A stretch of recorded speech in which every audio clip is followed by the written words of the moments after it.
Bonjour et bienvenue à la troisième débat officiel de la course au leadership 2017 du NPD. Nous sommes en direct du Collège Cambrian à Sudbury. Before we begin, I'd like to acknowledge that we are all happy to be here on the Atikameksheng and Anishinaabeg territory. Je suis Lise Lalonde. And I'm Stephanie Harris, and we will be moderating today's debate. I'd like to welcome everyone who has joined us here in Sudbury, those taking part in the conversation live online at ndp.ca, and of course, all of you watching at home. Le débat aujourd'hui portera sur une grande variété d'enjeux et se déroulera à part égale en français et en anglais. Certaines questions qui seront posées ont été choisies parmi celles qui nous ont été suggérées directement par des gens de partout au pays. It is our intention that candidates answer each question in the language in which it is posed, but that is the choice of the candidate. Once again, just a reminder to hold all your applause until the end. So let's get right to it. Please welcome our candidates, Jagmeet Singh, Guy Caron, Nikki Ashton, Charlie Angus, Pat Strogan, and Peter Julian. Bonne chance à tous et à toutes.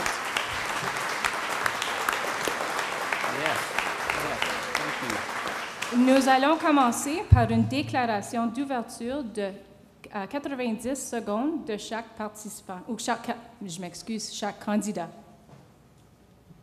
Charlie Angus, you are the first. Please begin. Watchez, Annie, bonjour. Allô, Sudbury. Je suis très fier d'être ici avec vous, chez nous.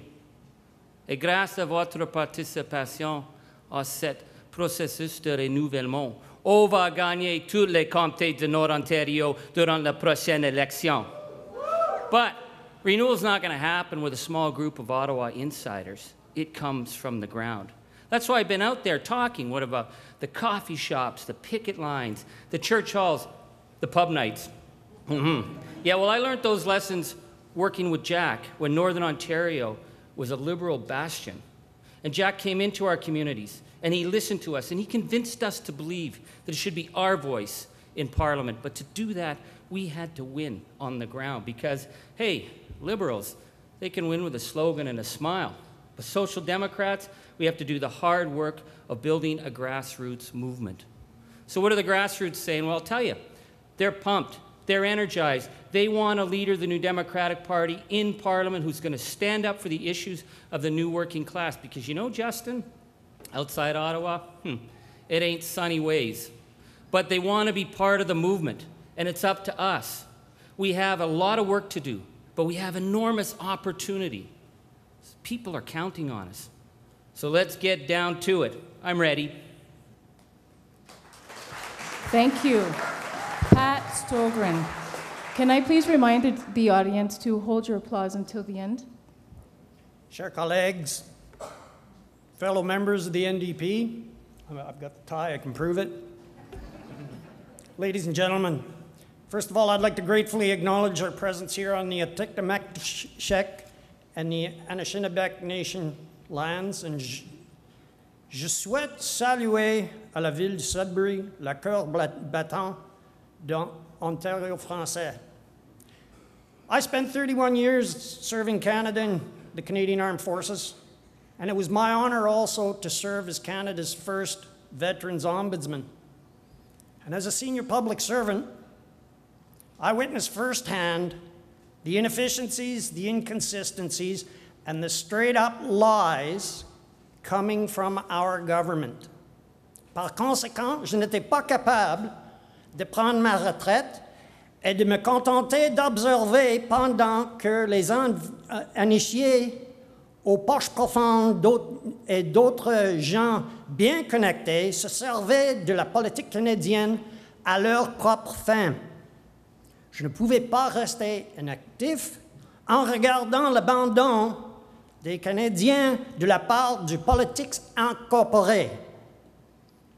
And we've got to break their stranglehold on power, ladies and gentlemen. I have a lot to learn from you. I have a lot to learn from my friends here on the dais, and I look forward to working with you all. Merci beaucoup. Thank you. On to Mr. Julian. Bonjour, je reconnais qu'on est sur le territoire Atikameksheng, Anishinaabeg, et je suis super content d'être ici dans le nord de l'Ontario. Le nord de notre pays a été négligé. Les décisions que les gouvernements prennent ici sont si souvent mauvaises. C'est pourquoi la fin du colonialisme et une véritable réconciliation nationale est une urgence au pays. Les leaders autochtones l'ont déjà dit. On a besoin de réponses rapides sur les crises de suicide dans les communautés du Nord, la pénurie d'eau potable, du logement adéquat, d'éducation et des services de la santé. En faisant rien, M. Trudeau trahit sa parole donnée. Our movement is needed now more than ever to change politics in this country. We must be a national bilingual movement working hand in hand with social movements and labor and environmental activists, and we must be bold and clear on where we stand. In winning government, we fight profound inequality and growing poverty with affordable housing, with free post-secondary education and expanded income supports. And we fight to stop the disturbing progression of climate change, which hits northern Canada most severely. This means stopping Mr. Trudeau's new raw bitumen export pipelines. Our members want us to take a stand. I am opposed to them, period. Instead, my clean energy plan would create tens of thousands of jobs in the north and over 1 million clean energy jobs across Canada. Jobs of the future. A better Canada is possible. Let's build it together. Thank you. Mr. Singh. Merci. Merci à mes collègues ici. Merci à chacun ici qui écoute ici à Sudbury et en ligne aussi. My name is Jagmeet Singh. I'm a member of the Ontario Legislative Assembly, and I represent a riding, Bramley-Gore-Malton, which is in the Greater Toronto Area. My team and I defied critics when we won an area that had never been won by the NDP ever in history. And we did that by dreaming bigger. And I believe we can take that dream across this beautiful country. Mes parents sont venus au Canada dans l'espoir d'une vie meilleure. Je suis né en banlieue de Toronto. J'ai grandi à St. John's et puis à Windsor. Je crois en un Canada où chacun trouve sa place et où personne n'est laissé pour compte. I believe in a Canada of shared prosperity, a Canada for prosperity for all, not just for the few. I believe it's time for leaders to stand, not just talk about inclusion and justice, but actually implement it for everyone in this country. Nous vivons dans un pays merveilleux, mais nous avons encore beaucoup de travail à faire. Je vous invite à en faire partie. Let's build a more just and inclusive Canada together with love and courage. Thank you. Mrs. Ashton. Qu'on se trouve sur le territoire traditionnel des Atikameksheng Anishinaabeg. Coming from Thompson, Manitoba, I feel at home here in Sudbury. I come from a northern mining town, a labor town, where you know which side you're on. So let's be clear, there are increasingly two Canadas. One of the 1% with its unprecedented wealth, and another Canada for the rest of us, with its abandoned steel mills and factories, with its struggling resource towns, with its declining rural communities, with its desolate inner cities, and with the third world living conditions facing Indigenous peoples. We need fundamental change to take back our country from the rich and powerful. We need good jobs, not precarious work. We need to reject job-killing trade deals and foreign takeovers, a living wage and income, and tax reform, including taxes for the millionaires and the billionaires. Faire une plus grande place au secteur public dans l'économie et faire marche arrière sur la privatisation et éliminer les frais de scolarité. And let's say no to the politics of Donald Trump, of the Donald Trumps of this world, including Andrew Scheer, with his right-wing, anti-same-sex marriage, anti-trans, anti-choice, and anti-Muslim agenda. Let's build a movement for fundamental change, for social, environmental, and economic justice for all. Merci. Guy Caron. Hello, New Democrats. Bonjour, Néo-Démocrates. It's nice to be back on stage again. And to be honest, it feels a bit like first day at school. It's been a while since we last saw each other. And I can see that there are two new kids in the schoolyard now. So Jagmeet and Pat, welcome to the race. I just pray that we're not 13 in the next debate. Écoutez, depuis mon lancement, je parcours le pays à un rythme effréné, de la Saskatchewan jusqu'en Nouvelle-Écosse, du Yukon jusqu'au sud de l'Ontario, en passant évidemment par Sudbury, sans oublier les régions du Québec. I'm meeting with Canadians, but especially NDP activists and NDP members, and I'm hearing roughly the same message across the country. We need to be bold, we need to be who we are, and we need to win in 2019. And I could not agree more. This is why I put basic income on the table. And basic income is actually a big idea. It's a giant first step to not only eliminate poverty, but also to restructure our economy. Et c'est aussi pourquoi je propose une transformation majeure de notre système fiscal qui comprend un impôt sur l'accumulation de richesses, une taxe sur les activités financières et la création d'une unité qui visera les crimes fiscaux.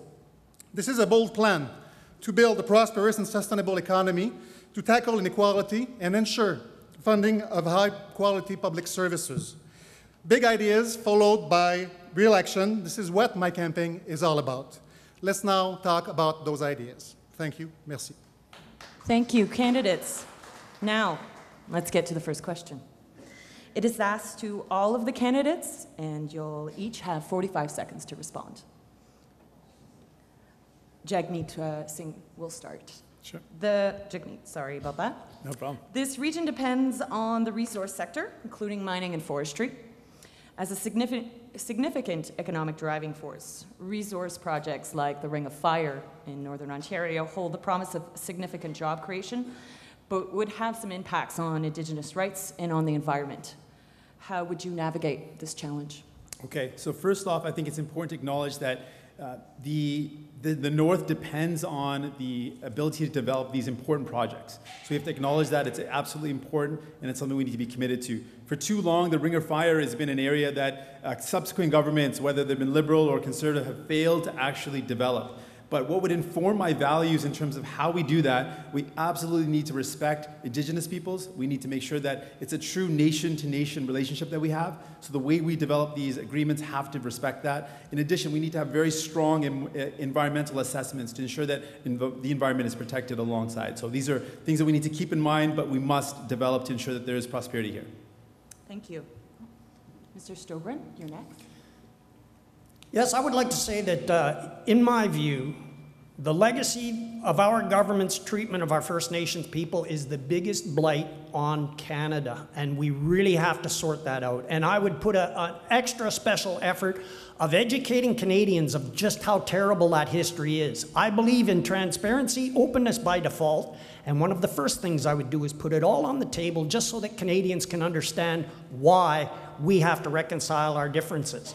And I think once we do that, then we'll be able to negotiate the natural resources right across this country and come to an understanding between the two nations, or the multiple nations, rather. Thank you.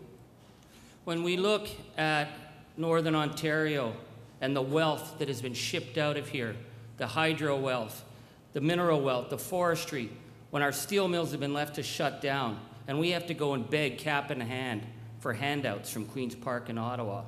We have to stand up for our economy, and the people who have been left out completely have been the Indigenous people on whose territory this is.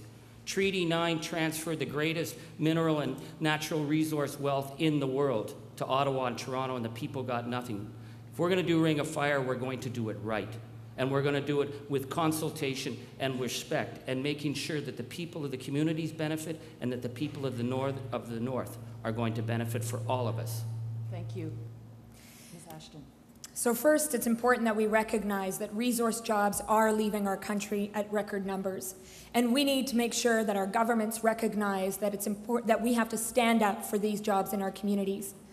Stand up for value-added jobs and processing in our communities as well.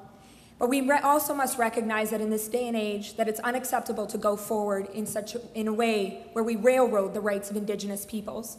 And it's not good enough to just say we're going to respect them. We need to adopt and implement the UN Declaration on the Rights of Indigenous Peoples. We need to ensure that there is not just consultation, but also consent, and that Indigenous nations, Indigenous communities are true partners in whatever work we do going forward. Thank you. Mr. Carl. Yeah, I think we have to acknowledge the work that's been done, and I see Claude Gravel here when he was a member of Parliament for Nickel Belt. I've been hammering the federal government times and times again on the lack of involvement. The federal government and the provincial government are talking a good game in terms of investing and ensuring that the Ring of Fire becomes a reality. But it seems that nobody wants to take the responsibility for the hard work that needs to be done. That hard work, as my friends have said, is ensuring proper respect for First Nations, not only in the consultation process, but also in the jobs and the protection of the environment that these projects will actually call for. It's also ensuring that those companies that will be coming here will actually feel that they have a responsibility not only to exploit sustainably, but also clean up the land afterwards. And all of this is the responsibility of the Merci. Mr. Julian. The UN Declaration on the Rights of Indigenous People is very clear. It has to be free, prior, and informed consent.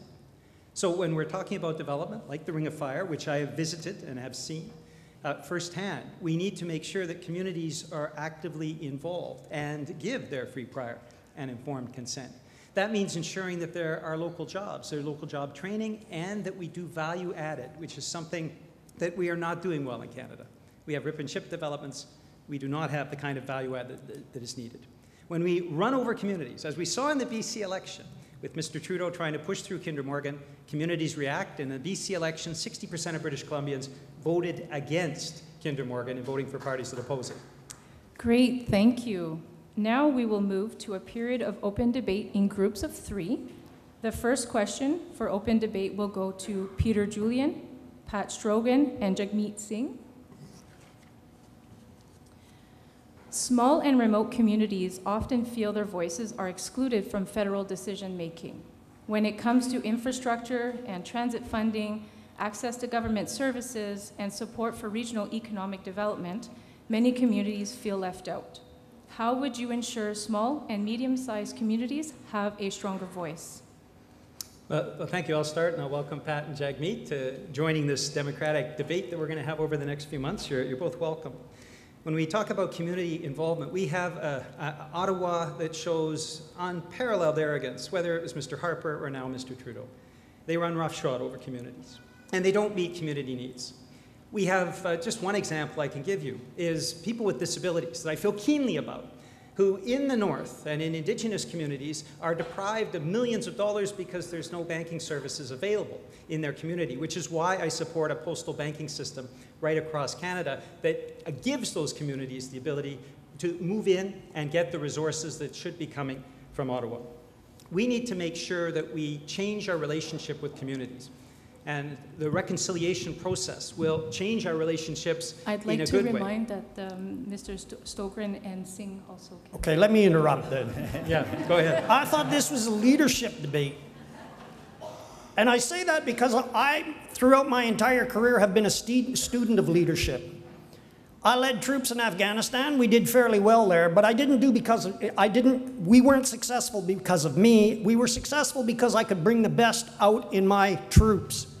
And what I intend to do as the leader of the NDP is anybody who you send to Ottawa had better have their act in order, wired really tight, because I expect them to speak on behalf of your communities. Gone are the days where a prime minister sits with a select few and calls the shots for everyone. I believe in inclusivity and empowering the members of parliament to speak up on your behalf.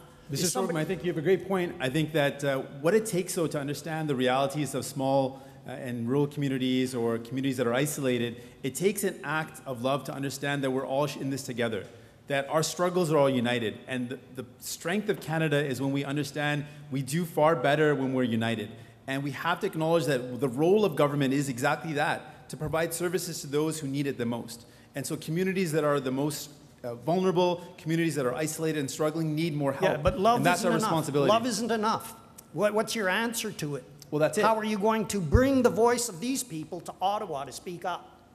And that's where we have to change the whole way that Ottawa interacts right across the country to turn what is a very arrogant government, whether we look at the Conservatives or the Liberals now, to the kind of cooperative Ottawa that is actually working and engaging with communities across the country. And the NDP can achieve that because we believe in the reconciliation process, and no other party really does. I agree. I think we're the only party that has the courage to accept that It's our responsibility as Canadians we're to take also care of the one only another. party It's that's our been responsibility to marginalized. make sure that everyone in this country has an opportunity to live out their dreams, and we must put money behind that promise to make sure it happens. Excellent.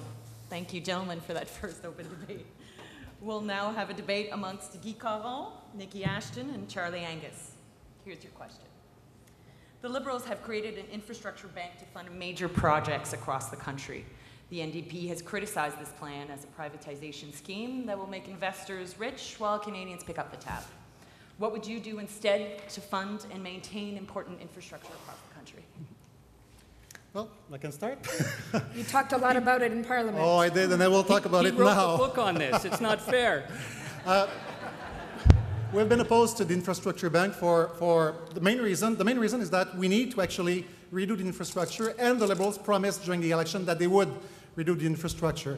They are not doing it right now. They are just giving away our infrastructure to the private sector for them to invest in exchange for the control over our infrastructure, which is never what the Liberals promised. The way that we have to do it, and we have to recognize right now that the cost or the return that those investors will get is in the range of 7 to 9%. We could actually borrow that money. There was an idea that was floated to create a crown corporation which will issue the bonds at regular interest rates, which is between 2 and 3%. And that crown corporation will actually invest in those infrastructures while ensuring that we will still own that infrastructure. Guy, wouldn't you agree that this infrastructure bank is inherently connected to the government's overall agenda that leads to increased inequality in our country? I mean, we've got a prime minister who loves to talk about the middle class as the middle class disappears.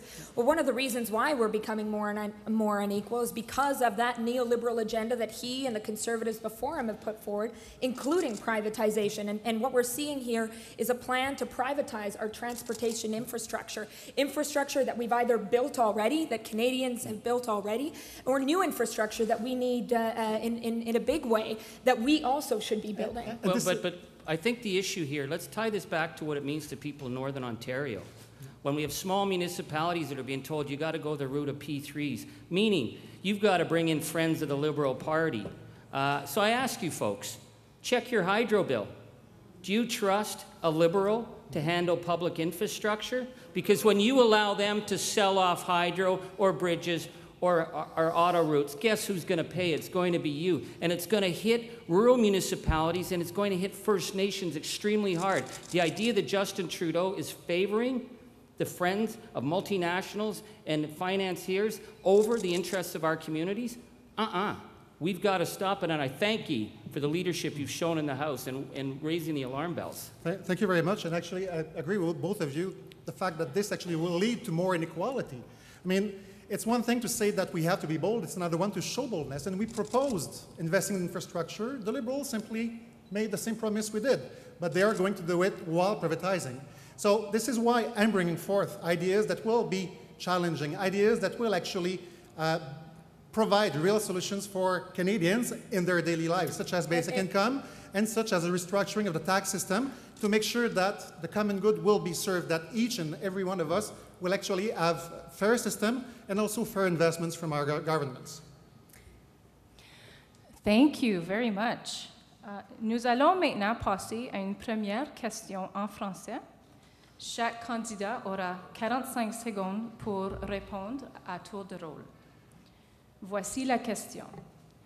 Justin Trudeau a promis de bâtir une relation de nation à nation avec les peuples autochtones, mais il semble qu'une fois de plus, le gouvernement libéral ne réussira pas à répondre aux attentes qu'il a créées. Plusieurs dossiers doivent être abordés afin d'arriver à la réconciliation. Quelle est votre stratégie pour y parvenir? Mr. Angus. M. Trudeau a fait une promesse au peuple autochtone et pour les Canadiens pour faire la réconciliation une réalité. C'est impossible de discuter réconciliation quand on trouvait des corps de jeunes adolescents dans la rivière de Thunder Bay. C'est impossible de discuter réconciliation quand les jeunes autochtones doivent quitter les villages d'avoir accès à l'éducation. Et quand M. Trudeau a trouvé coupable pour bloquer l'implémentation des tribunaux des droits humains, on doit respecter l'obligation de mettre en place un plan pour les... Merci, Monsieur Caron. Les libéraux, en fait, parlent beaucoup, mais agissent très, très peu.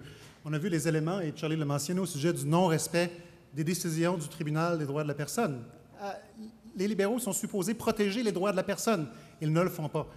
Ça va nous appartenir à nous, néo-démocrates, dans un gouvernement, de pouvoir s'assurer que la parole que nous donnons aux Premières Nations, dans une réelle une réelle relation de respect nation à nation, mais qu'on la tienne, cette parole-là, que ce soit au niveau des décisions du tribunal des droits de la personne ou encore des recommandations qui viennent de notre engagement à pouvoir respecter et à pouvoir mettre en œuvre le traité des Nations Unies ou le protocole des Nations Unies sur les droits autochtones. Tous les engagements que nous prenons, nous devons les rendre concrets. Merci. Monsieur Julian. Mais là, on voit une trahison du peuple autochtone du pays. Monsieur Trudeau a renié à sa parole. Il a regardé l'ensemble des Canadiens, il a fait une promesse et il l'a brisée. Alors, qu'est-ce qu'on fait? Mais en tant que néo-démocrate, et Charlie Angus a mené ces barques-là beaucoup à la Chambre des communes. On voit maintenant Romeo Saganash qui fait un travail extraordinaire et Georgina Jolibois aussi.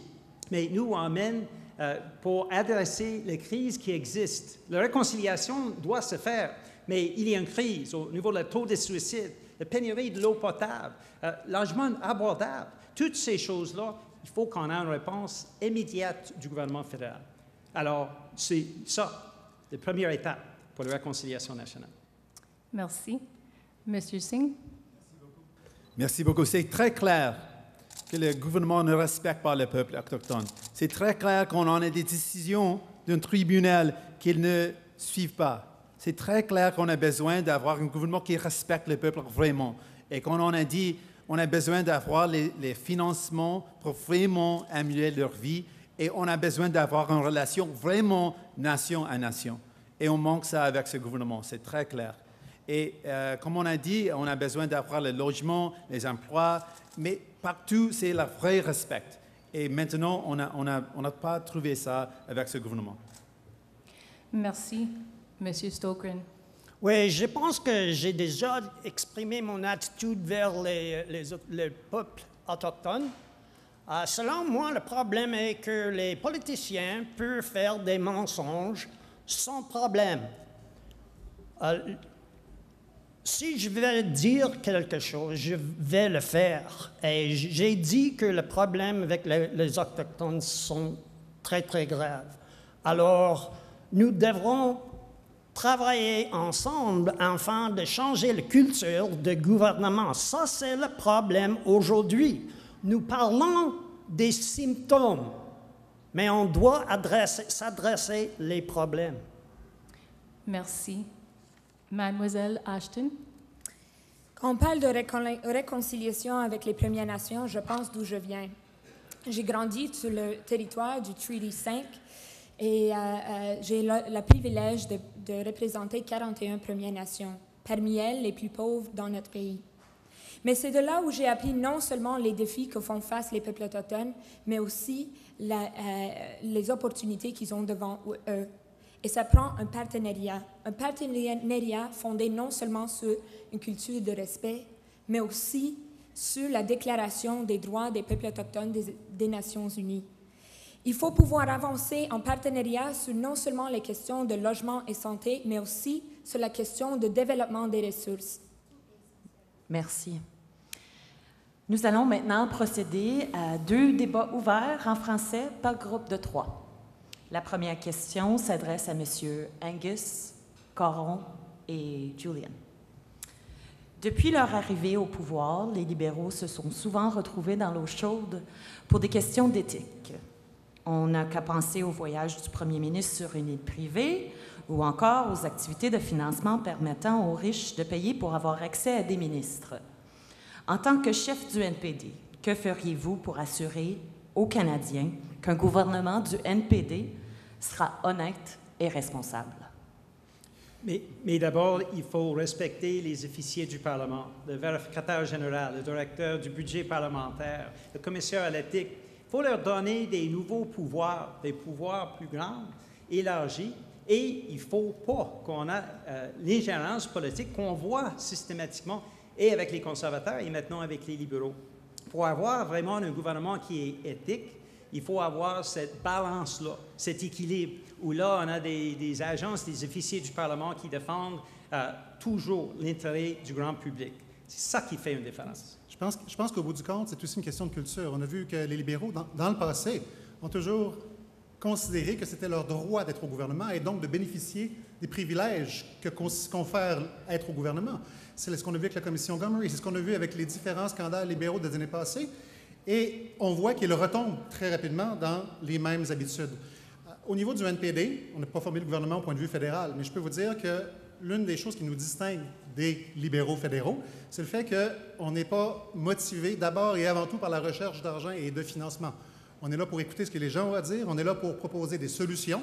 Et oui, l'argent est important en politique, mais pas au point de pouvoir sacrifier nos valeurs et nos principes.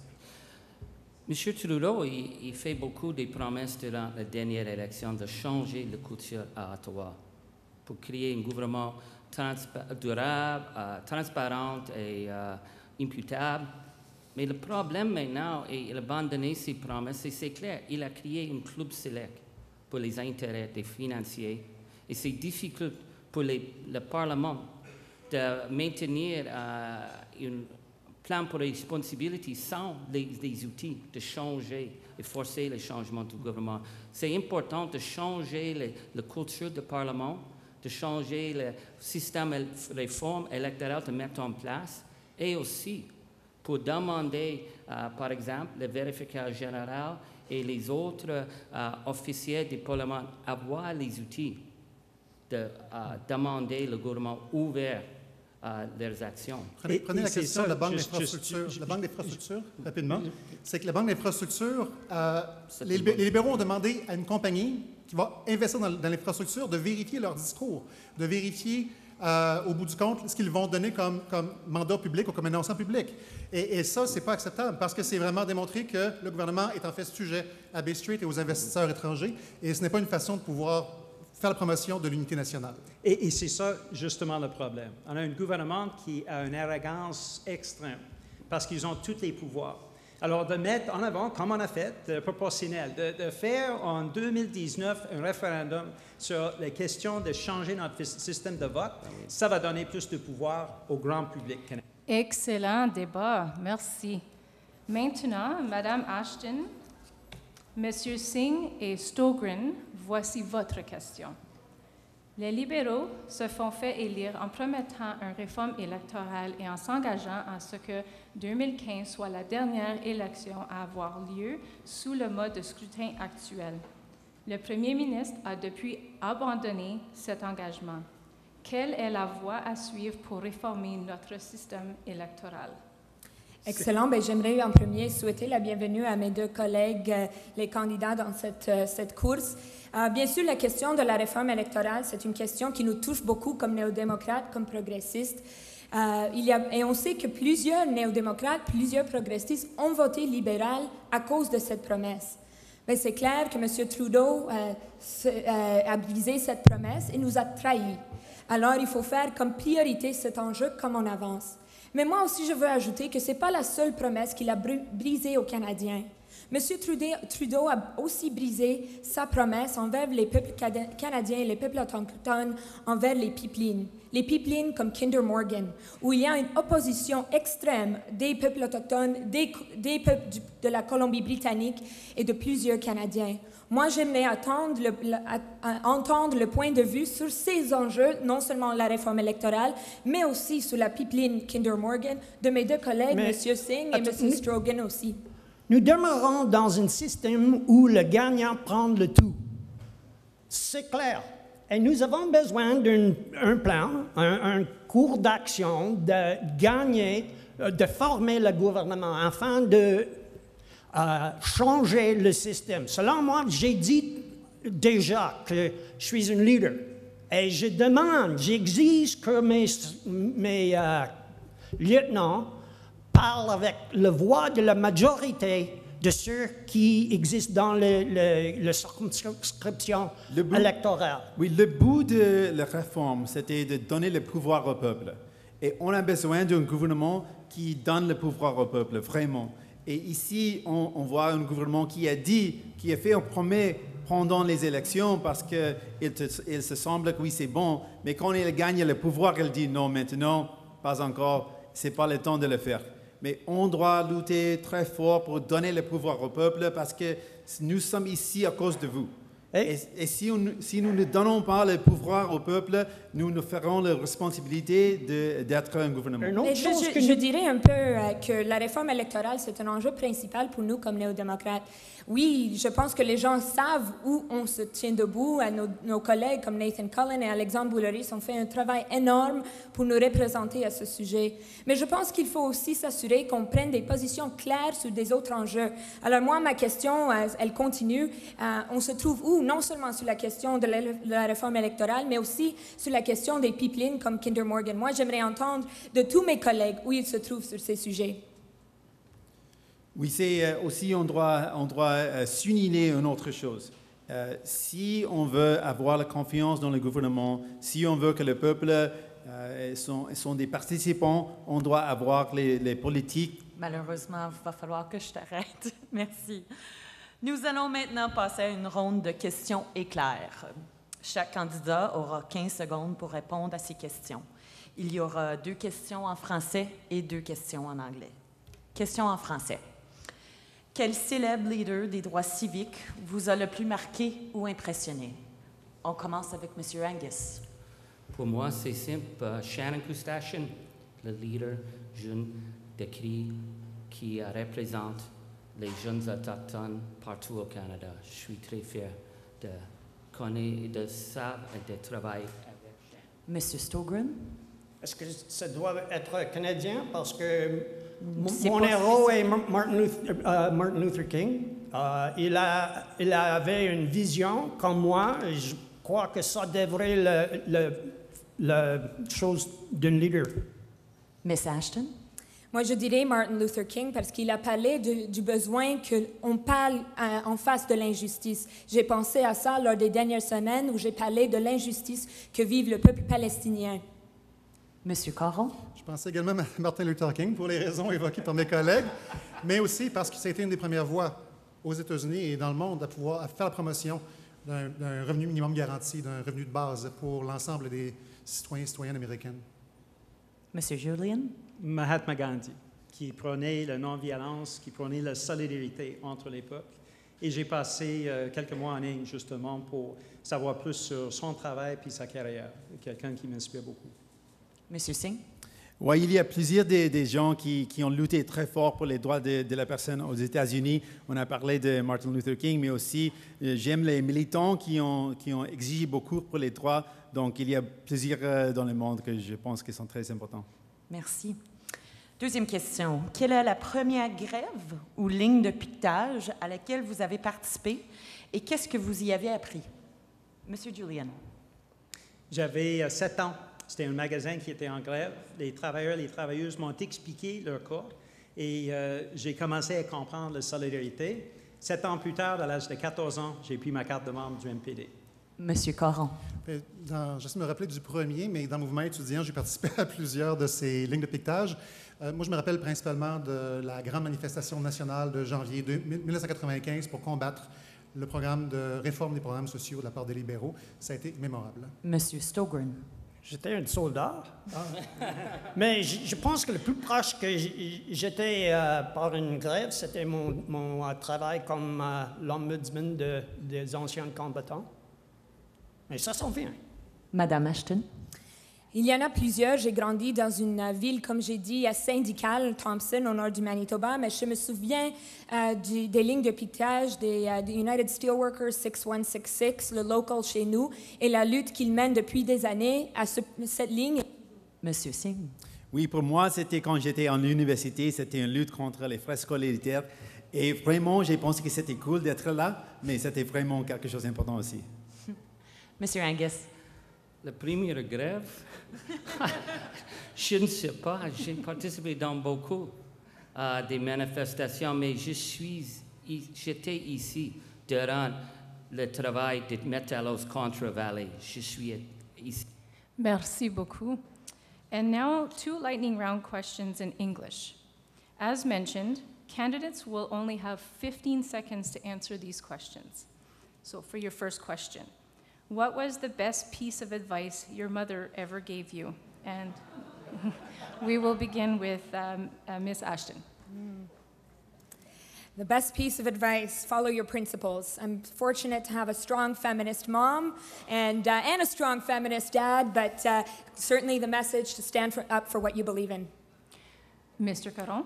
I would say that it's always think of the consequences of what you're doing unto others, so taking the responsibility for your actions, and that is an advice that still follows me to this day. Mr. Stogren? My mother was quite a feminist. She taught me to spit in one hand and wish in the other and see which gets fullest the fastest. Mr. Julian? She taught me to always help people when you can help them. And she's 93, still in good health. She's watching today from New Westminster, BC. So I just wanted to say thank you, Mom, for everything and love you. Mr. Angus? Well, my mom's a saint, but she said to me, Charlie, well, if you're going to get a penalty, you might as well draw blood. So, and you know what? She goes to Mass every single day. And Mr. Singh? My mom also encouraged me that if someone picked on me to fight back, but what she taught me that was the most important was this belief that we're all connected. And if we see someone else suffering or struggling, she taught me this idea that we're also suffering, so the connection between all people. And now for the second question. What is your all-time favorite movie or television series that's focused on politics? And we will begin with Ms. Axton. Oh, goodness. I definitely won't say House of Cards, because it's a little too gloomy. But, you know, one movie I remember watching when I was a kid was Wag the Dog, that told the story of the difference between public relations and what government's agendas really are, and particularly in the case of war. Mr. Angus. Well, that's easy. Roadkill, because it was shot in Sudbury and Joey Ramone came here. And if that's not a political statement about how cool this place is, I don't know what else is. So I'm sticking with Roadkill. Thank you. Guy Caron. Oh, ça serait Bob Roberts. En fait, j'allais dire Walk the Dog, mais pour en choisir un autre, Bob Roberts. C'est encore d'actualité aujourd'hui. Oh, that's in English, right? So it's still very current, especially with the type of government we have and the type of... Time's up. Mr. Stogren.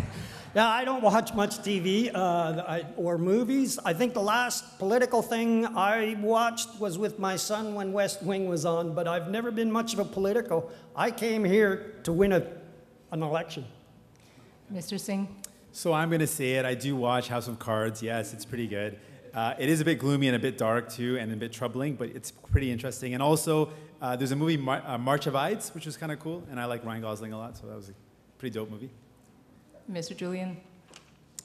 Prairie Giant, the Tommy Douglas story, which I've only seen once, because I think CBC only actually broadcast it once. I hope that they will broadcast it again, because it's an excellent film that talks about the story of our idol, Tommy Douglas, how he changed Canada. Thank you very much, candidates. We will now have another question with each of you. Each of you will have a chance to respond, but this time you'll have 60 seconds. Mr. Andrew Scheer has been elected as Conservative leader.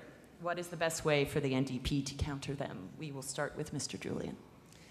Well, Mr. Scheer has opposed same-sex marriages. He's opposed the right of women to choose. He's opposed the transgender rights of Canadians. He may be a relatively young man, but he's a dinosaur in terms of attitudes. And so I think what he does is bring us back to the politics of exclusion, which Canadians have moved away from.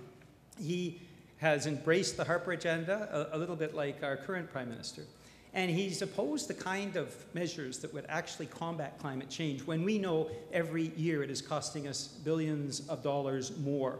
The cost of climate change are not something we can turn away from or deny. We have to fight back against climate change. So when I look at Andrew Scheer and I look at what he actually represents, I think what we will see in the next election for 2019 is two parties that basically toe relatively the same line with some differences, and an NDP that is bold and courageous and shows a new vision of Canada. Thank you. Mr. Singh. So what's troubling about Mr. Scheer's win is that all the things that he stands for are things that we oppose. We firmly believe in the rights of women to choose. We firmly support LGBTQ rights. So these are things that we take for granted as New Democrats. This is our DNA. But the problem is that he's going to create a contrast which makes Justin Trudeau seem like he's okay. And this is the problem. Because the conservative policies of creating a less prosperous, shared prosperous future are exactly what liberals are doing as well. Their privatization of our public goods are actually also a massive threat to equality. But what's going to happen is with Scheer putting out these ideas which are so regressive and absolutely past their time and dinosaur ways of thinking, it's going to make people think that Trudeau's even better. So we have to be even more vigilant to make sure that we make the case that it's not only about we absolutely support these social justice rights, but we also make sure we fight for economic justice for all people in this country. Thank you. Mr. Stogren.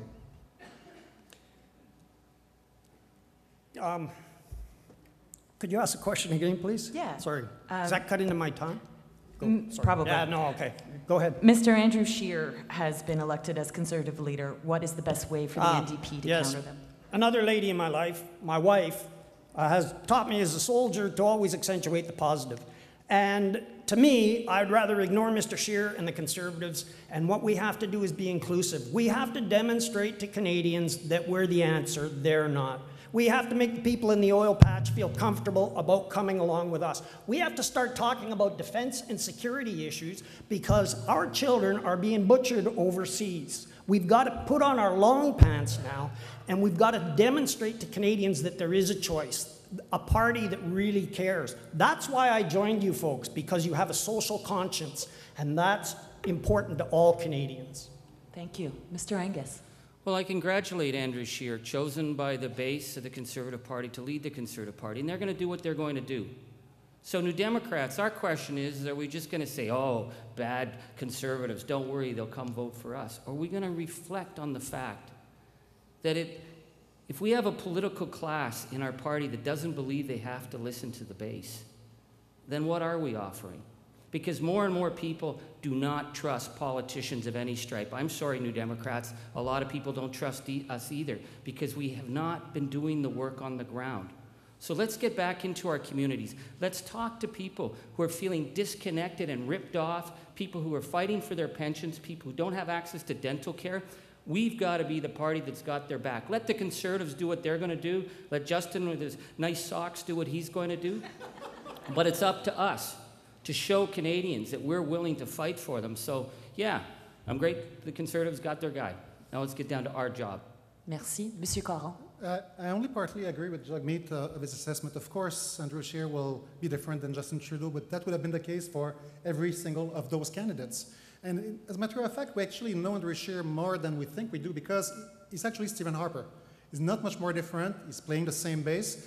And, you know, we have to know exactly what that means for us. And we do know because we fought those Conservatives for 5 years in Parliament, and we were very good official opposition doing so. But we should not lose the focus of the 2019 election, and it is to win government. And to win government means beating the Liberals as well. We'll let Liberals and Conservatives fight each other, but we'll demonstrate to Canadians that what Liberals are is actually not very different from the Conservatives, that their agenda is very conservative, that they want to privatize the public good, that they actually are simply giving artificial statements on how they are for the middle class, but in the end, they are detrimental to the population, and we should not lose sight of this. Thank you. Ms. Ashton. Well, this is what Trump-like politics and Trump-like ideas look like in our own country. And I can say, as a progressive feminist woman, I am very concerned about Andrew Scheer's agenda. As someone that rose in the House of Commons time and time again to fight the Harper government's attack on a woman's right to choose and their attack on trans rights and LGBTQ rights, this is going to get worse. But the question is, what are we going to do? I predict that Mr. Trudeau is going to come out as an even bigger feminist than he has already. But that's in word only, because the actions certainly aren't there. It's up to us to put forward a bold social and economic agenda, as well as an environmental agenda that's substantive in policies.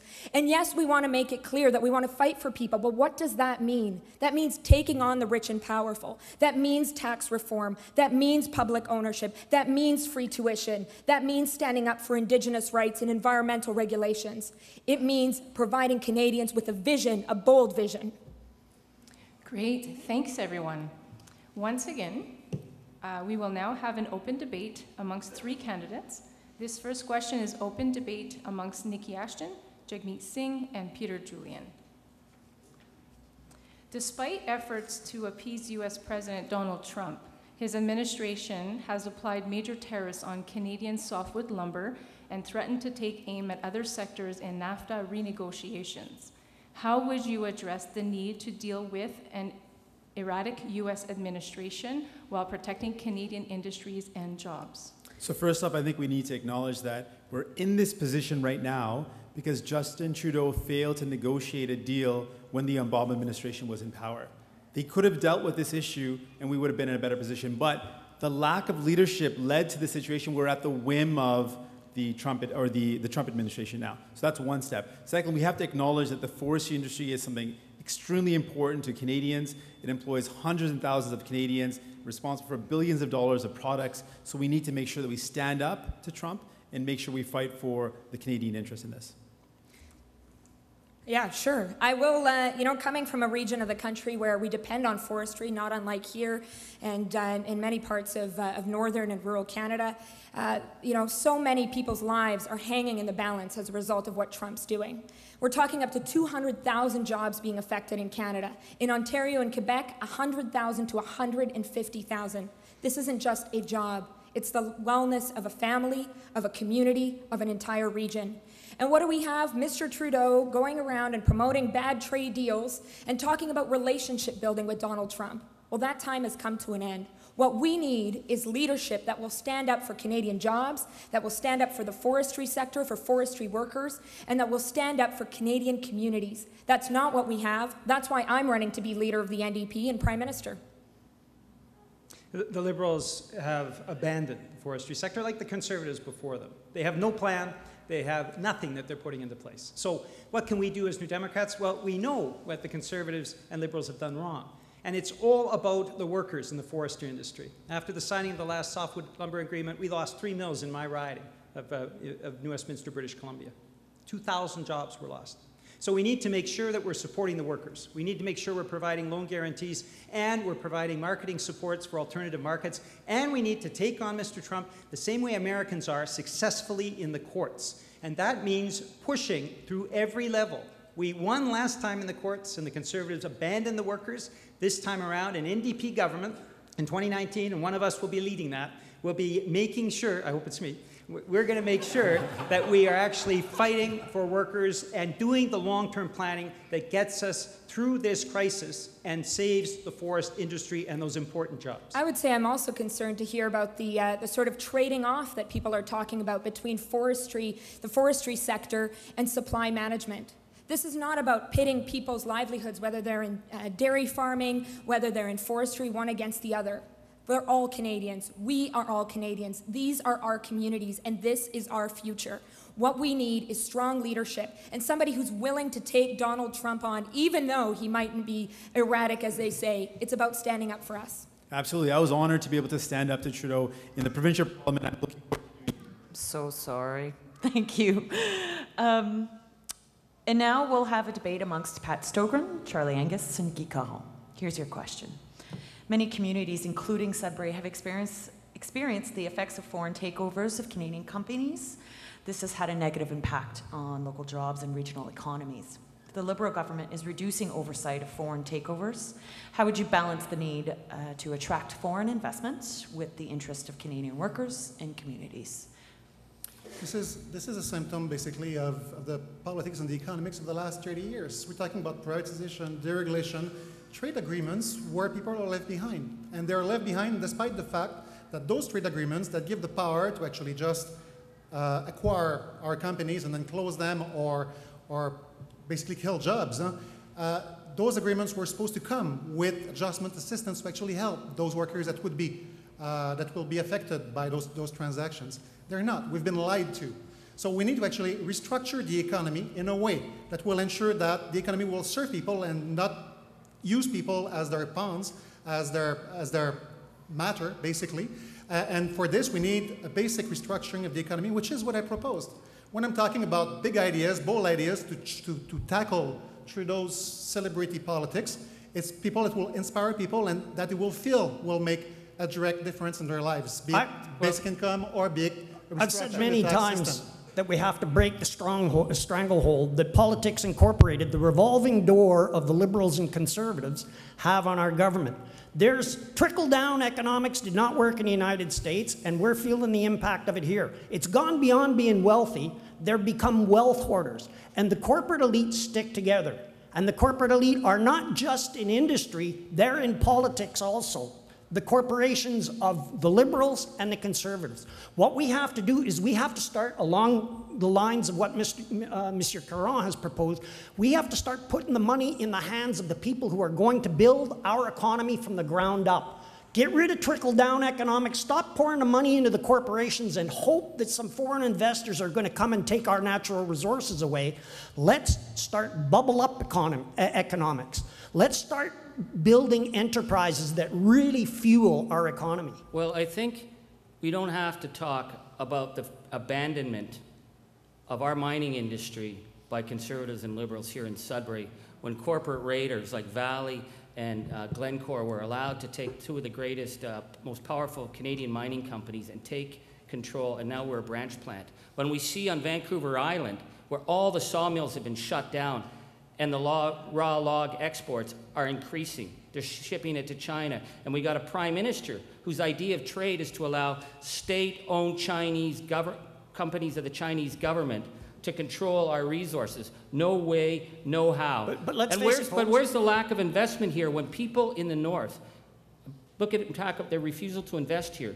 People in Somalia have better internet rates than many people in many of my communities. So let's start standing up and saying there are resources and we want to benefit from them and our communities deserve to benefit. But it's actually one thing to say that we are opposed to this and we'll stand with people. It's another one to actually tell NDP members how we'll do it, and this is what this race is about. Merci à vous, chers candidats. Voici maintenant encore une question pour chacun d'entre vous et vous aurez 60 secondes pour y répondre. Selon vous, quelle est la recette du succès pour le NPD en 2019? Quel groupe d'électeurs devrons-nous rallier à notre cause pour remporter la prochaine élection? On commence avec M. Singh. Merci beaucoup. En fait, il y a beaucoup de gens qui ont les mêmes valeurs que les néo-démocrates, qui ont notre même valeur de lutte contre l'injustice pour bâtir un pays plus juste et plus inclusif, mais ils ne se sentent pas qu'ils ont un parti qu'ils peuvent dire le mien. Et ça, c'est le problème. On doit avoir une politique qui peut tenir les gens qui ne sont pas maintenant avec nous, et on peut créer ça avec des nouvelles stratégies, avec la créativité, l'innovation. Ça, c'est possible et je crois que je peux le faire. Merci. Madame Ashton? En premier, en parlant de recettes de succès, je dirais qu'il faut avoir un programme basé sur nos principes progressistes. Il faut avoir un programme audacieux qui répond à l'insécurité économique que vivent les Canadiens. Mais il faut aussi chercher le monde, les travailleurs dans les communautés chez nous, les peuples autochtones qui vivent à travers ce pays, qui cherchent une voie en politique et en économie. Il faut chercher aussi les communautés immigrantes, racisées, les communautés diverses, et reconnaître que les femmes jouent un rôle principal dans les élections lorsqu'on avance. Mais j'aimerais partager quelques mots sur la démographie où nous, comme néo-démocrates, doivent passer beaucoup plus de temps en faisant notre travail. C'est les milléniaux, ma génération. La génération qui a une histoire de ne pas voter, mais qui s'implique dans la politique à chaque jour. Il faut les chercher, il faut les entendre et il faut lutter pour leurs enjeux. C'est comme ça qu'on va gagner. Merci. Monsieur Caron. Nous avons 44 excellents députés présentement à Ottawa, représentant l'ensemble des provinces du pays, à l'exception évidemment des provinces atlantiques. On a une bonne base sur laquelle on peut bâtir, mais le défi du prochain chef du NPD sera d'assurer l'unité dans le parti.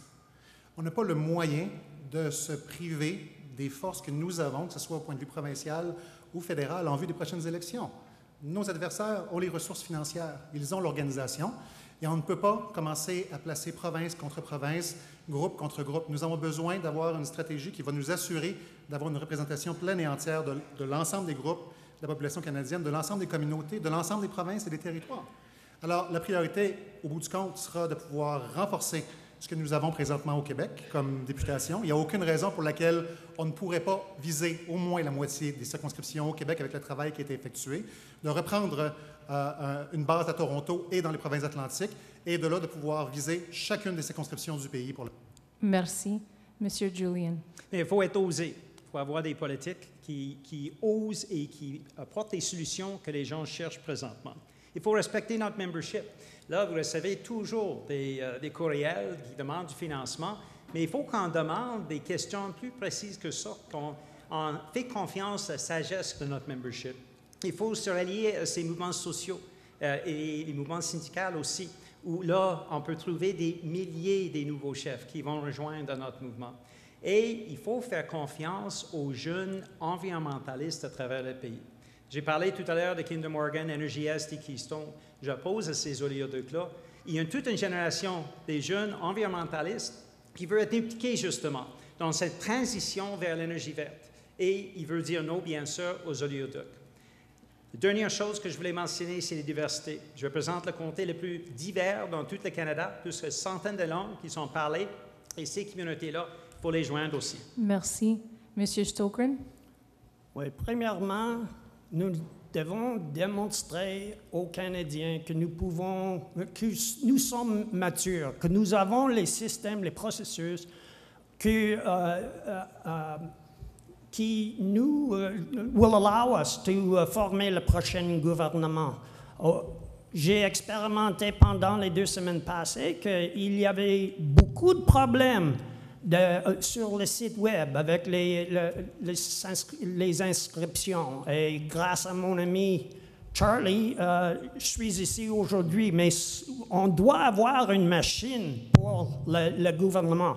De plus, on ne peut pas être des idéalistes qui insistent que les autres Canadiens fassent immédiatement les sacrifices nécessaires pour remédier le sujet qui est près de nos corps. On doit être inclusif pour tout et tous. Merci. Monsieur Angus. C'est l'économie, mes amis. Quand je parle avec les Canadiens partout dans notre pays, ils ne croient pas que l'Ottawa reflète leurs besoins. Il y a une incertitude économique qui a sapé la confiance des classes moyennes. Et regardez les actions de M. Trudeau et M. Harper, M. Chrétien et M. Martin. Leur politique économique a favorisé les intérêts des multinationales. Regardez le scandale de KPMG. Et en réalité, quand M. Trudeau discutait la classe moyenne est disparue. La classe moyenne est devenue une nouvelle classe ouvrière, le col blanc et le col bleu.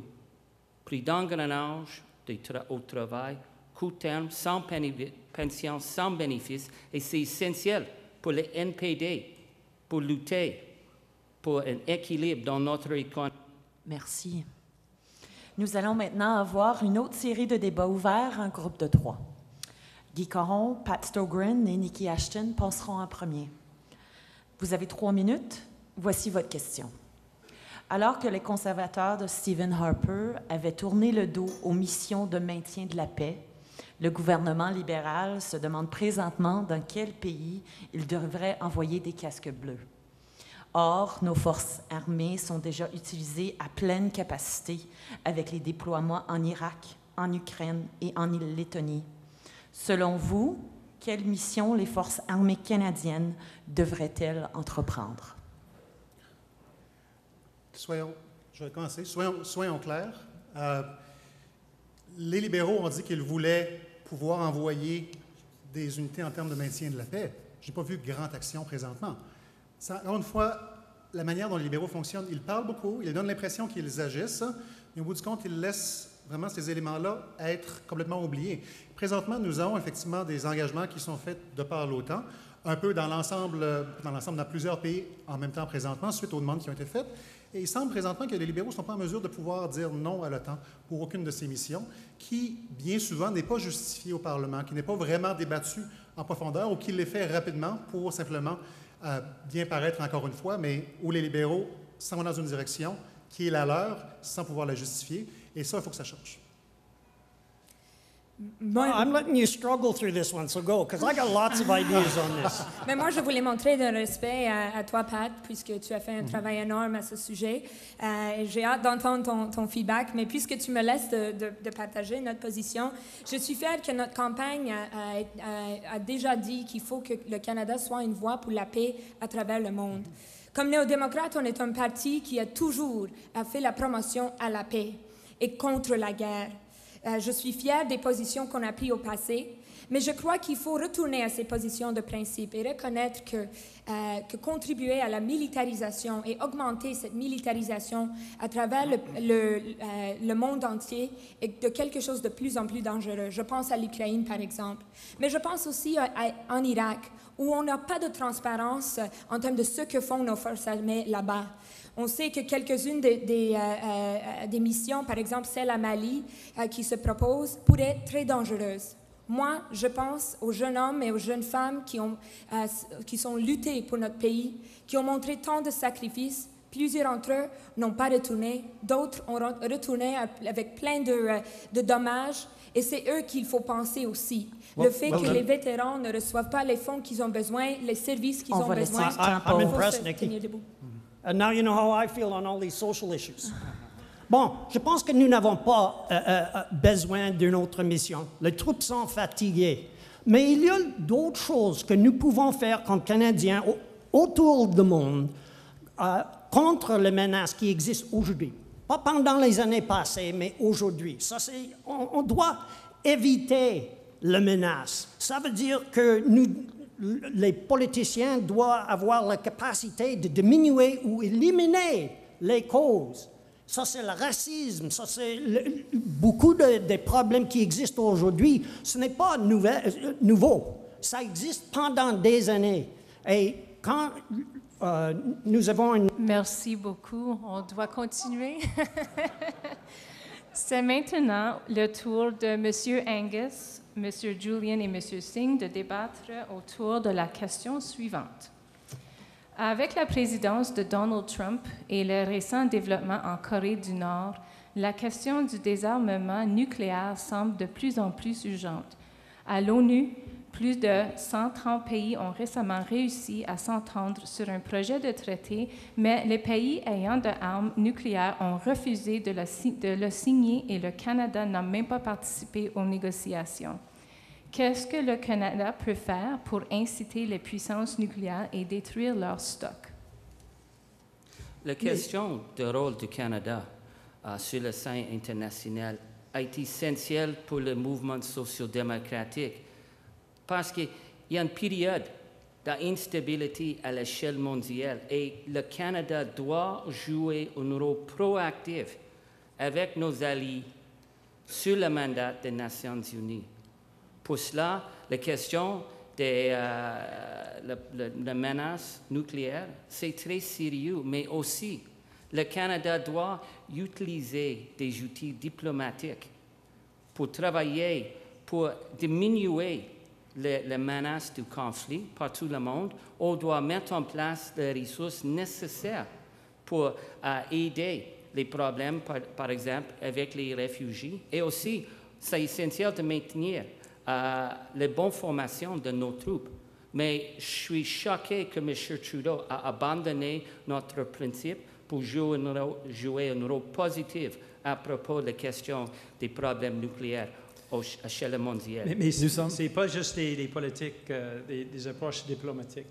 Là, on parle de 15 000 armes nucléaires à l'échelle mondiale. On parle du Canada qui n'est plus un voie pour le désarmement nucléaire à cause de M. Trudeau, une autre promesse qu'il a réunie.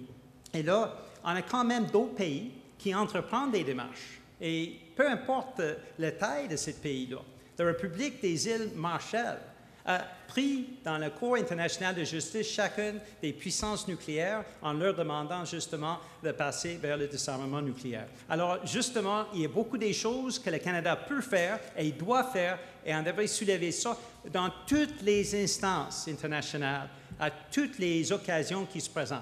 Nous avons eu une histoire très forte d'être un pays de paix et on doit maintenant utiliser notre position d'être des chefs pour montrer au monde on peut bâtir qui est basé sur le pays. Et on doit aussi avancer l'argument qu'on doit le désarmement, c'est très important et on doit utiliser notre position pour avancer cet argument. Le risque qui est là, c'est que là, on parle du changement climatique, c'est un risque qui est connu. Le risque qui est inconnu à l'époque, maintenant, c'est quand et comment ces armes nucléaires, ces 15 000 armes nucléaires qui sont présentes sur la Terre présentement, vont être utilisées. C'est seulement une question de temps. Alors, pour l'humanité, l'NPD doit être une voie ferme pour le désarmement et un gouvernement néo-démocrate à l'échelle du Canada va être cette voie-là. Je voudrais reconnaître le bon travail de Paul Dewar, Hélène Lavadière. C'est l'histoire de notre parti pour travailler pour la paix. Merci. We'll now have one last question to each candidate in each language. And this time, you'll have 40 seconds each. Here's the question. What is your view of the relationship between the labor movement and Canada's NDP? How is it now, and what should it be in the future? We will start with Mr. Julian. 40 seconds. It has to be a partnership. The labor movement has remarkable diversity. People of color, people with disabilities, Indigenous people. The LGBTQ community is extraordinarily strong in the labor movement, and these are the parts, the seeds of diversity that what we can do as a movement is work for those thousands of new leaders that we're going to need right across the country. So the labor movement is a historic partner with the NDP, and we have to reestablish those strong links to make sure that moving forward, we're moving forward with the enormous and extraordinary diversity of the labor movement that is there. Mr. Caron. Well, the NDP was founded thanks to labor. It actually propels the NDP or the CCF at the time in modern times because we actually became a party of workers because of the growing industrialization of Canada. But I mean, we have common goals, common objectives, common philosophies, common principles. That's been always the case. And I wish to actually take the opportunity right now, coming from the labor sector, to actually acknowledge the le support indéfectible, the unwavering support of our labor friend in the struggles that we have right now. Mr. Singh. Thank you very much. Absolutely, the labor movement is a partner with our movement. Absolutely, no doubt about it. But if we go beyond that, the labor movement is an example of a movement that's based on all the things that all Canadians believe in. Good jobs, human rights, supporting our interests here in Canada. So we need to broaden our partnership to include all people who seek equity, to broaden it to create a movement of inclusivity where we build a Canada where everyone can achieve their dreams. That's something we can do, but we need to build on our base and then grow beyond that. We absolutely can do that. That's something we're capable of doing, and I'd be honored to lead that charge. Thank you. Mr. Angus. I talked to a guy yesterday who works 12-hour days, 60-hour weeks, and makes $12,000 a year. And he's treated as an independent contractor, and the federal government makes him pay tax. That's the reality. The attack on workers is going to be made worse with the attack on organized labor. And I've been with my friends at CUPE on the picket lines for public sector workers being undermined. We've seen the privatization at the hospital in North Bay. We have to maintain a strong workers' movement so that we can start to push back and reestablish some fairness and equilibrium because we're being hammered all the time, and we got to stand together. Thank you. Ms. Ashton. The labor movement is part of who we are, and we need to strengthen that relationship and the work that we do together in solidarity. Whether it's in terms of precarious work or fighting for a living wage or a living income, whether it's standing up for public ownership like the We Own It campaign, whether it's fighting against bad trade deals and foreign takeovers that sell us out. But I'm also thinking of the work that we need to do to reach out to so many Canadians that want to be part of a union. And I think of the young guy in Toronto, a young racialized worker who worked at the Trump Hotel, who looked at the work that the cleaning staff was doing, that weren't allowed to use trolleys but had to carry the linens on their back. He and his friends tried to form a union to fight for them, and they couldn't. We have to stand with them. Thank you. Mr. Stokren. Yeah, I'm kind of new to this, folks. From what I understand, during the last election, the labor movement really didn't back the NDP as we would have expected it. They got caught up in the strategic voting. The labor movement definitely has its place, but they can carry on their own. They're not a panacea. You know, I attended one of your precarious work seminars, and it was sponsored by Unifor, but there's a lot of millennials who resent the fact that they've been closed out of permanent jobs because of the labor movement. So we've got to expand our horizons and bring everybody into... Thank you. We need to move on. Voici maintenant une autre question en français, la dernière de ce débat. Vous aurez 40 secondes pour y répondre. Voici votre question. Au Canada, il y a plus d'1 million de francophones qui vivent à l'extérieur du Québec. Qu'est-ce que le gouvernement fédéral devrait faire pour promouvoir la langue française et de soutenir les différentes communautés francophones du Canada? Et on commence avec Madame Ashton. Je commencerai en disant que je suis fière d'être ici parmi plusieurs franco-ontariens dans une région où votre langue, votre culture est tellement forte.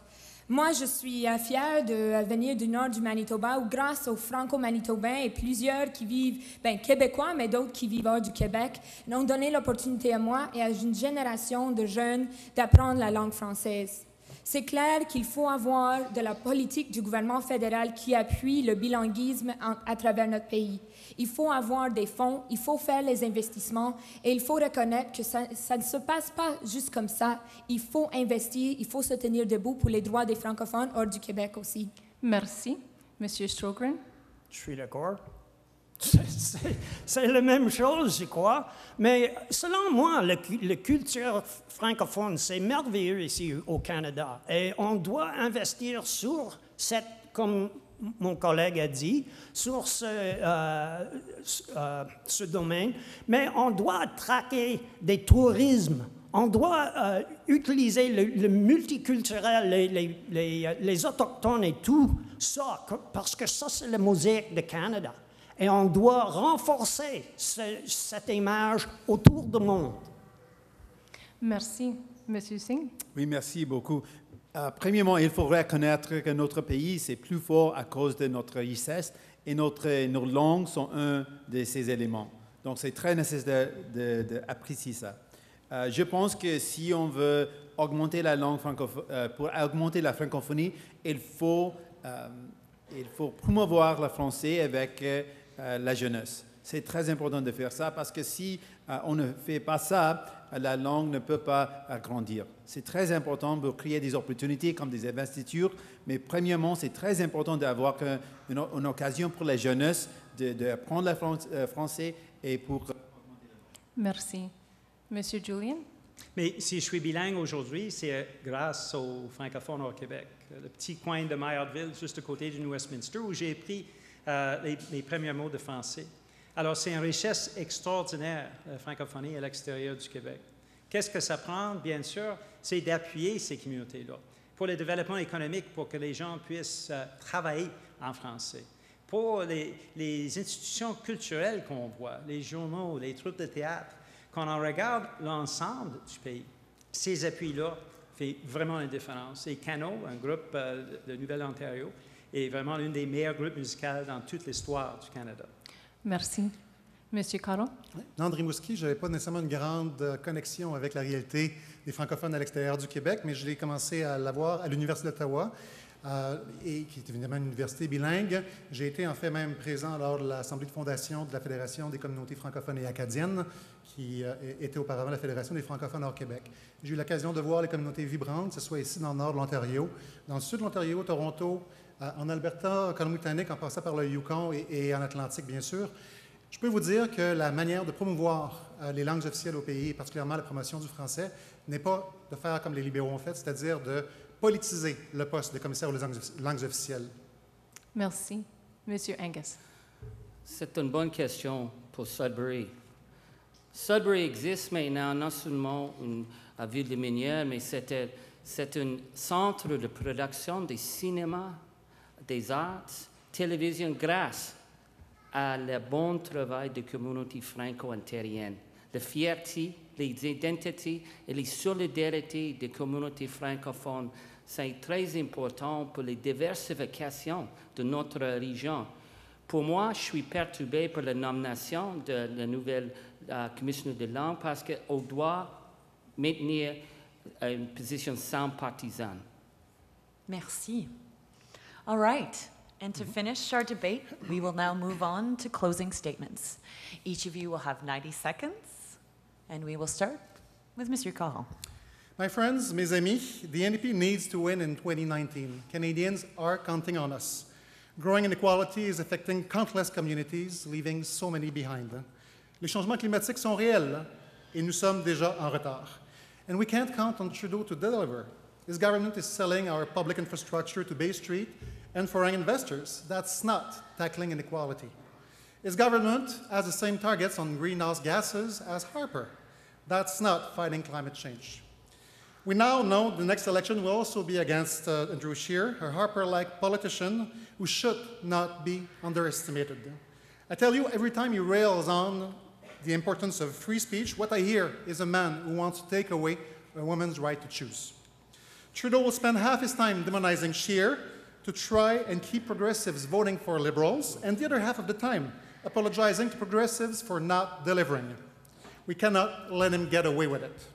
Je me suis lancé dans cette course parce que je veux offrir une vision de ce que peut être notre pays. I want to inspire Canadians through ambitious ideas that will finally make a difference in their daily lives. Ideas like basic income and a complete rethinking of our tax system. I believe I am in the best position to contrast with Trudeau and progressive ideas and to take on both Scheer and Trudeau in every part of the country, including Quebec, so central to winning in 2019. Join me and let's do it together. Merci. Mr. Angus. Mr. Angus. Je suis très honoré de participer à ce débat aujourd'hui. J'ai beaucoup de respect pour mes collègues ici. C'est clair, la qualité des leaders qui se présentaient à la course à la chefferie, c'est incroyable. So, when you leave here, they're going to say, well, what was so special what Charlie Angus had to say? So you can tell them, I'm in this to win, not to sit in a big comfy chair in Ottawa, but because Canadians need a leader in the House of Commons now who will stand up for people being written off the political and economic map of our nation.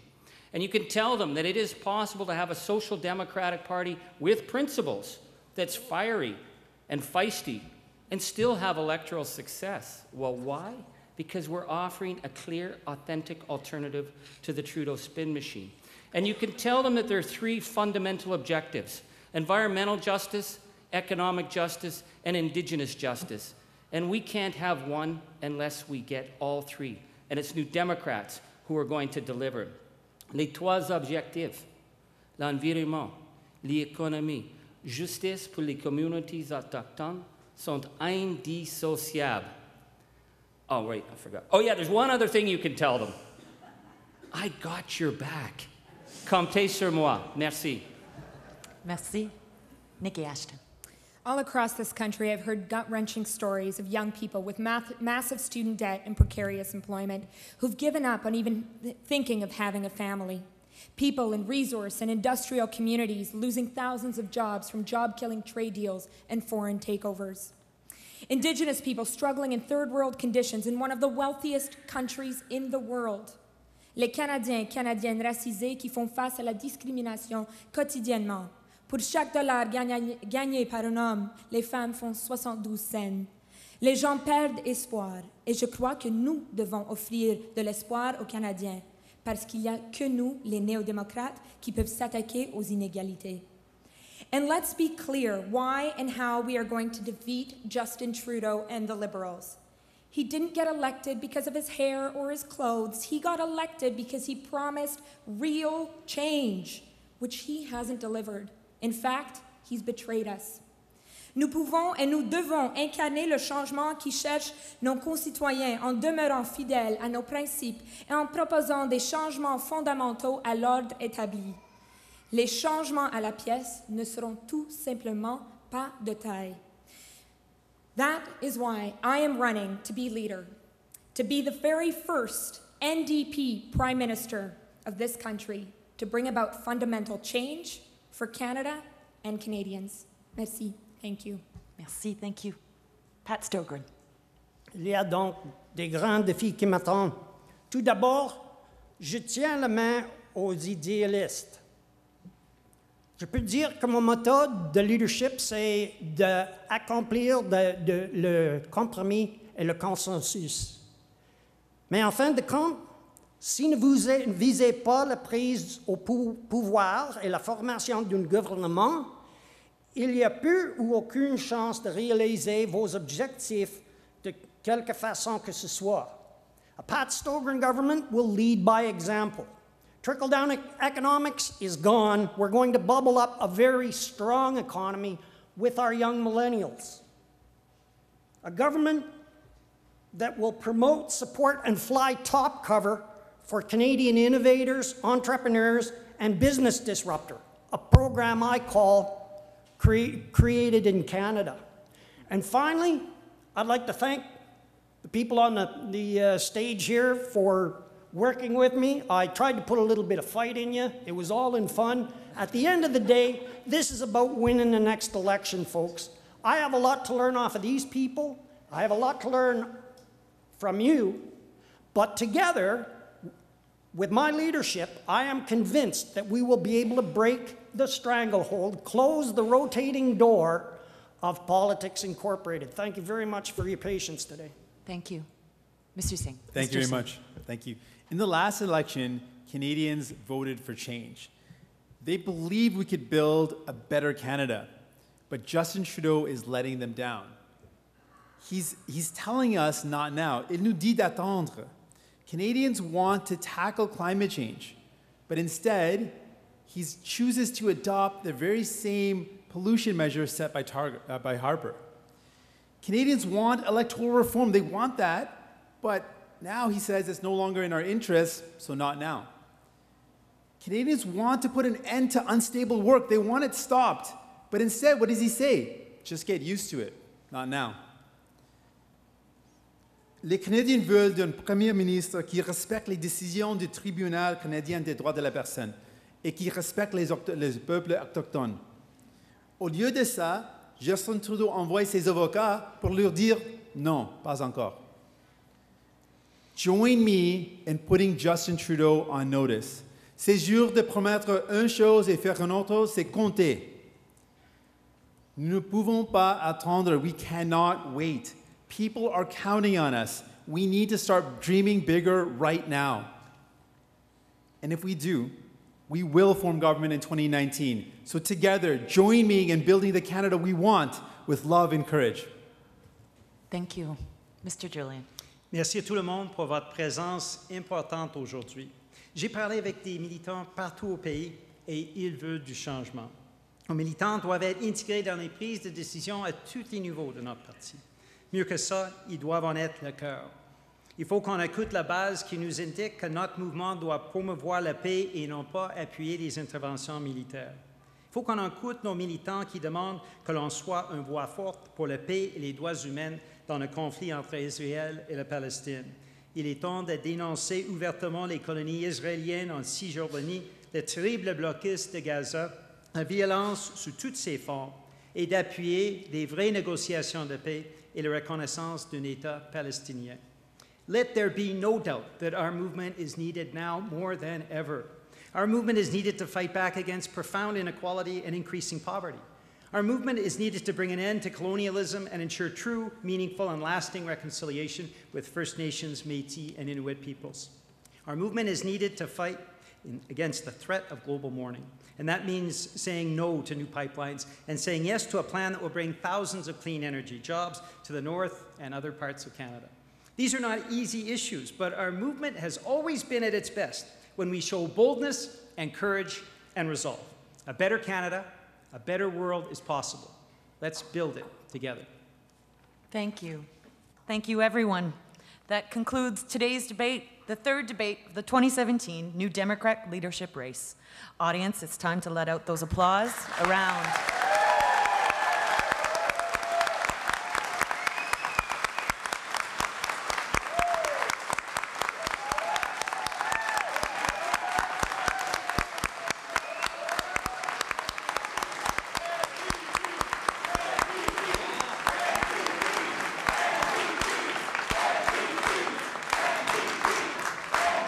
Thanks very much to all the candidates, all of you who have joined us here in Sudbury, everyone watching at home, and the organizers of the NDP Northern Council. We'll see you at the next debate in 2 weeks in St. John's. Have a good evening. Bonne fin de journée.